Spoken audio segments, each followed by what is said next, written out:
Hello everyone and welcome to this video tutorial.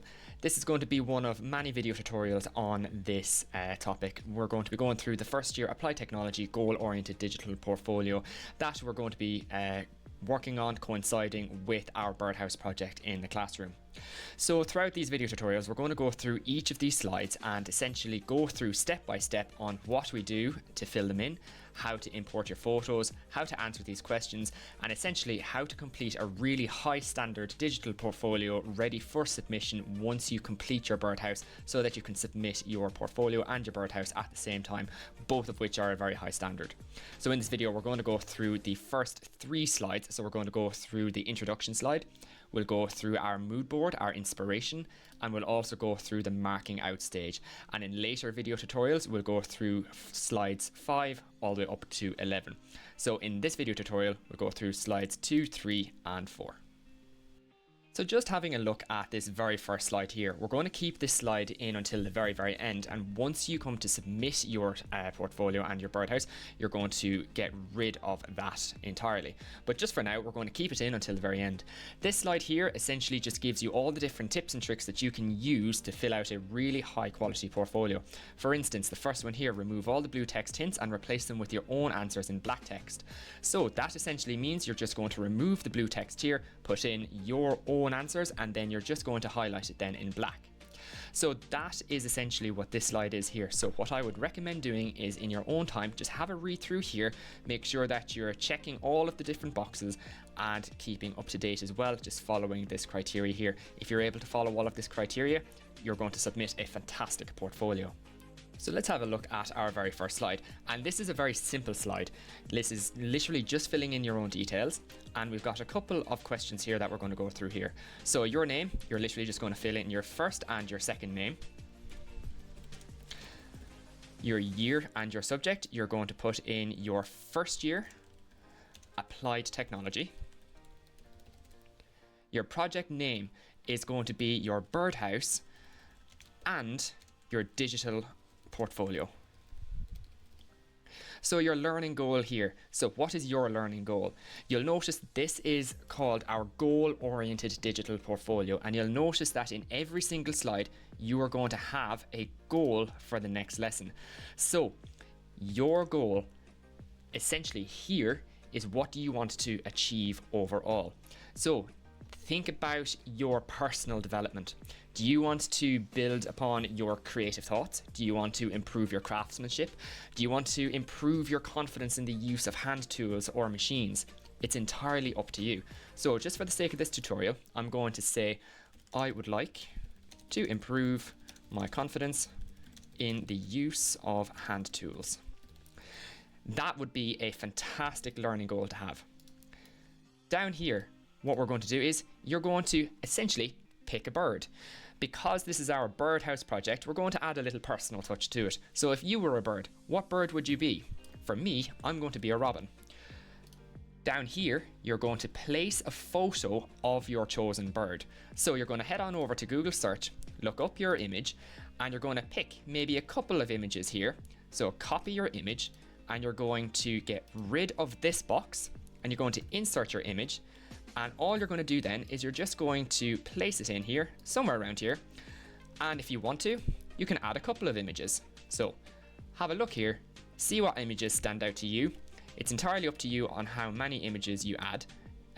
You can add the 1, you can have the 2, or if you want, you can have 3. I'm quite happy with 2 here, so I'm going to move these just over to the center here. Once you have that done, it's just a case then of ensuring that all of your text here is in black.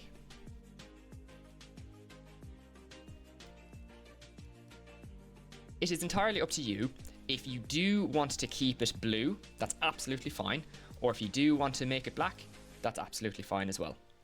So over here, we've got our final project photo. We're going to upload a photo of your final project here after we complete our birdhouse project. Now that we have this slide fully done for now, what we're going to do is go to slide number 2, which is our mood board and our inspiration. So our mood board, we're going to choose 4 images at minimum from Google to create our mood board. So choose images that are going to inspire you. What inspiration will you draw from these? And once you've found your photos, you're going to place them here. So the first thing we'll do, we're going to go to Google search and we're going to have a look at different types of birdhouses.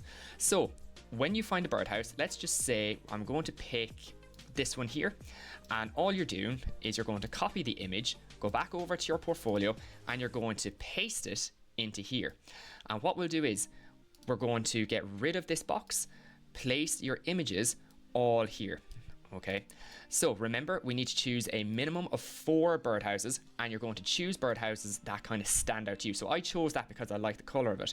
I might choose this one here because I like the use of the coins making up the roof. So I'll pop that in here. I'm going to size it down to scale. And what I might do is, just for something aesthetic, I might make the images different sizes. So it's entirely up to you on how you want to do your birdhouse mood board. Just make sure to choose a minimum of 4 birdhouses.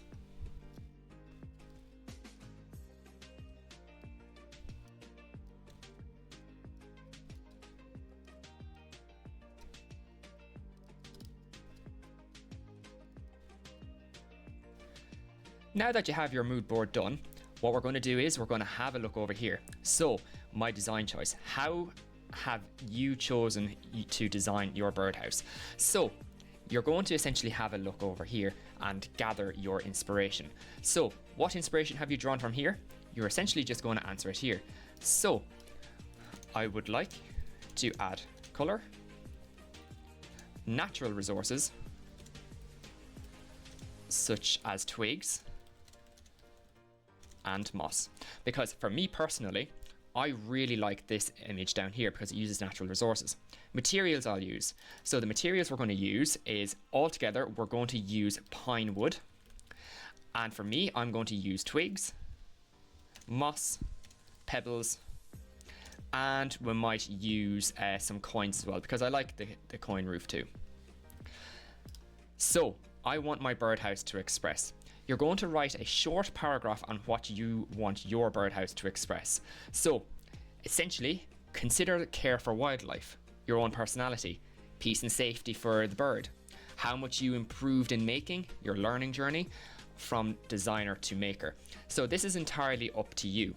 So having a look here, just reflecting on what we've mentioned here, you are going to write a short paragraph on what you want your birdhouse to express.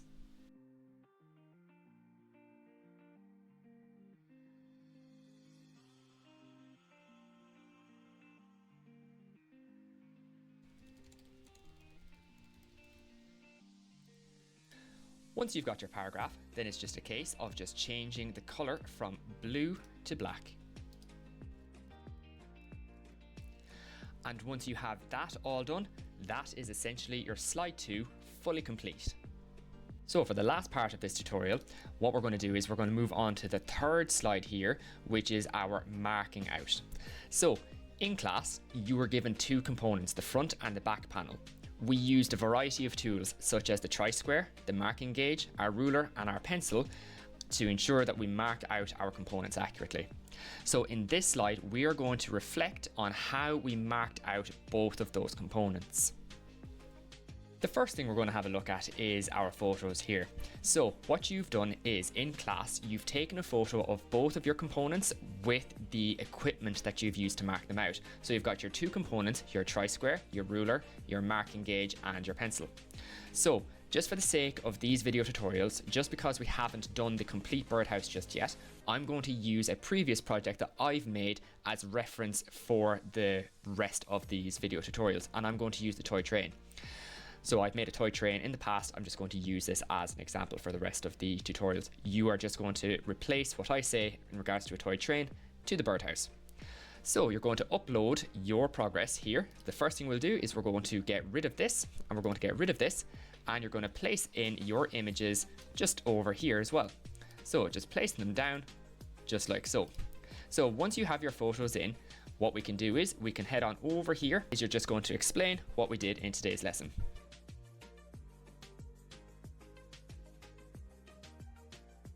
So it's as simple as just saying, today I marked out the front and back panels of the birdhouse using the tri-square, ruler, marking gauge and pencil. What I would strongly recommend, folks, is do not copy what I'm saying word for word. I will notice immediately. So what I would do though, use this as inspiration, reword it. How would you write this? So the next, what went well in today's lesson? So you're thinking about, what did I do really well in today's lesson? I used the tools accurately. What didn't go so well today? Perhaps you didn't use the tools accurately. What would you do differently next time if you were to do it again? Reflect on it.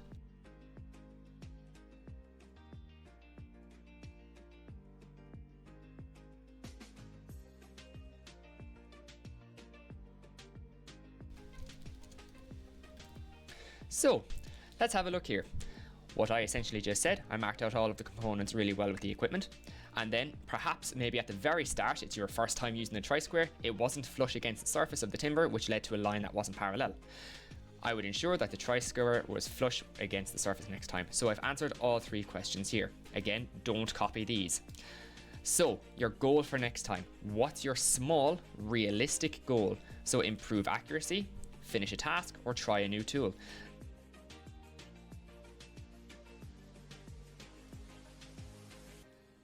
So this image here corresponds with this prompt here. So what does this image show? Consider what this image shows about your learning. What skills or improvement does it capture? So here it captures that I've used the tools correctly to mark out all of my components.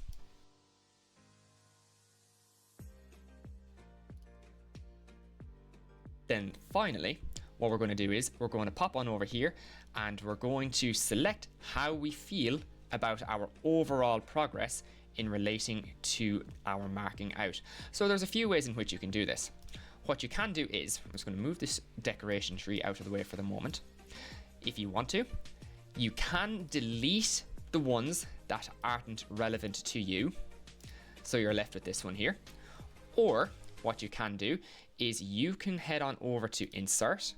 We can go to Shapes, and I'm going to choose a circle, and I'm going to grab this circle here and I'm going to highlight that face. And what we'll do then is we're going to format this. So head on over to your fill and we're going to click on transparent so it's circled this.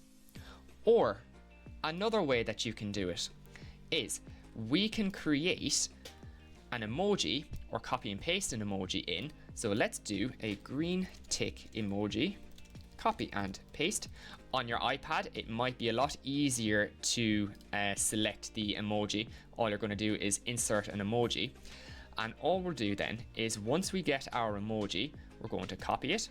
I'm going to go back to the video tutorial or go back to our portfolio and I'm going to paste in this emoji here, just over here. And I'm going to move it down and I'm going to pop it beside the emoji that relates to me. So that's the one that I like. Or another one, if you want to, you can put in an arrow. So we'll do shape, we'll do an arrow, click on this fella here, and we're going to put an arrow here and we'll rotate it around. And say for instance, if I'm feeling, just say for instance, if I didn't feel too great about it, we can move the arrow down just to about here. So I know, okay, we feel a bit meh about this. And what we'll do then is we're going to fill this in. So why do you feel this way? I'm going to remove this one. Why do you feel this way? I am very happy with how I used the tools accurately. Once you have this done, folks, it's just a case of just changing the color of your text here as well. Once you have this slide done, that is it, completely finished. And what we'll do is we'll just move in our tree here just to give it a little bit of detail as well. Once you finish those 3 slides and you have everything cut out, you are now eligible to put your bird icon that we've discussed in class onto stage number 1. Once you have completed each of these stages, as we've gone through in class, you can progress your bird icon through the progress board, and once you get to stage 4, you'll get your 3 VSWare points, and once you get to stage 8, you'll get your 5 VSWare points. What we'll do is, in the next tutorial, we'll go through how to complete stage 2 of your digital portfolio. Thank you very much for watching, and I'll see you in the next one. Take care, everybody, and goodbye for now.